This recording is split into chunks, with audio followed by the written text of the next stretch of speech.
Hello Maccha, welcome to our channel. Andhra Pradesh Krishna district Gudlavalleru engineering కాలేజ్లో CC కెమెరాలు పెట్టే దానిలో ఎవరి హస్తం ఉంది, ఇది ఎవరు చేయించారు అని షాకింగ్ ఫ్యాక్ట్స్ ఏంటి అని తెలుసుకునే ముందు మన ఛానల్ని కొత్తగా చూస్తుంటే సబ్స్క్రైబ్ చేసుకొని బెల్ ఐకాన్ని క్లిక్ చేయండి. అసలు కాలేజ్లో సీసీ కెమెరాలు ఎలా వచ్చాయి, దాని వెనకాల స్టోరీ ఏంటంటే, ఇప్పుడు ఫోర్త్ ఇయర్ చదువుతున్న విజయ్ అనే ఒక స్టూడెంట్ తన ఫీమేల్ ఫ్రెండ్తో ఆ కాలేజ్ గర్ల్స్ హాస్టల్ వాష్రూమ్లో సీసీ కెమెరాలు ఫిక్స్ చేయించాడు. ఎందుకు ఆ అమ్మాయి ఇలా చేసిందంటే, ఆ అమ్మాయి అండ్ విజయ్ ఫస్ట్ ఇయర్ నుంచి రిలేషన్లో ఉన్నారంట. వీళ్ళిద్దరూ ఓయోకి వెళ్ళినప్పుడు ఆ అమ్మాయికి తెలియకుండా విజయ్ వీడియోస్ని రికార్డ్ చేశాడంట. చెప్పినట్లు చేయకపోతే ఈ వీడియోని సోషల్ మీడియాలో పోస్ట్ చేస్తాను అని బెదిరించాడంట. ఇలా బెదిరించడంతో ఆ అమ్మాయి సీసీ కెమెరాలు కాలేజ్ గర్ల్స్ హాస్టల్ వాష్రూమ్లో ఫిక్స్ చేసిందని తెలుస్తుంది. ఈ దిక్కుమాలిన పని ఏదైతే ఉందో అదే రికార్డ్ చేయటం ఫ్రమ్ లాస్ట్ 2 ఇయర్స్ నుంచి జరుగుతుందంట. ఇది ఎలా బయటికి వచ్చిందంటే, విజయ్ మొబైల్లో ఒక స్టూడెంట్ చెక్ చేస్తుండగా ఈ వీడియోస్ ఉన్నాయంట.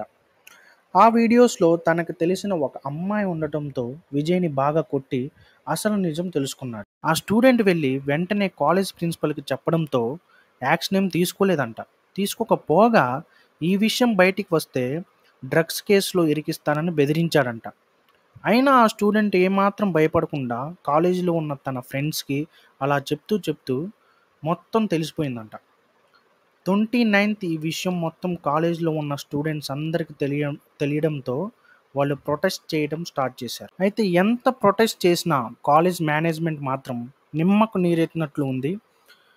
కాలేజ్ రెప్యుటేషన్ కోసం అలా చెప్తుందా, లేదా నిజంగానే వీడియోస్ ఏం లేవా అనేది తెలియాలి. ఇప్పటి వరకు ఎక్కడ సీసీ కెమెరాలు కూడా ఏం దొరకలేదు అని చెప్తుంది. అసలు ఏం దొరకకపోతే విద్యార్థులు అలా ప్రొటెస్ట్ ఎందుకు చేస్తారు అని చిన్న డౌట్ వచ్చింది. పోలీస్ టీం అంతా వచ్చినా ఎంత వెతికినా సీసీ కెమెరాలు కానీ వీడియోస్ కానీ ఏం దొరకలేదని చెప్తున్నారు. సీఎం చంద్రబాబు నాయుడు గారు కూడా దీన్ని పర్సనల్గా తీసుకొని మానిటర్ చేస్తున్నట్లు తెలుస్తుంది. ఆయన కూడా నిన్న నైట్ స్టేట్మెంట్ ఇచ్చారు, కాలేజ్లో ఏం దొరకలేదని. ఈ విషయాన్ని గవర్నమెంట్ ఇంకొంచెం సీరియస్గా తీసుకొని అందరికీ న్యాయం జరిగేలా చూడాలి. ఇలాంటివి మళ్ళీ రిపీట్ అవ్వకుండా ఇది రెఫరెన్స్లా చేసుకొని ఎవరైతే తప్పు చేశారో వాళ్ళకి కఠినమైన శిక్ష వేయాలి. ఇక్కడ ఇంకో పాయింట్ ఏంటంటే, ఎప్పుడైతే విజయ్ బెదిరించాడో తన పేరెంట్స్కి కానీ పోలీసులకు కానీ కంప్లైంట్ ఇచ్చినట్లయితే మరో 300 ఆడపిల్లల జీవితాలు ఇలా బయటికి రాకుండా ఉండే. తను అదేమో ఆలోచించకుండా చేసేసింది. ఆ అమ్మాయి పేరు బయటికి వచ్చింది కానీ అమ్మాయిల మ్యాటర్ కాబట్టి మనం చాలా గోప్యంగా ఉంచాలి.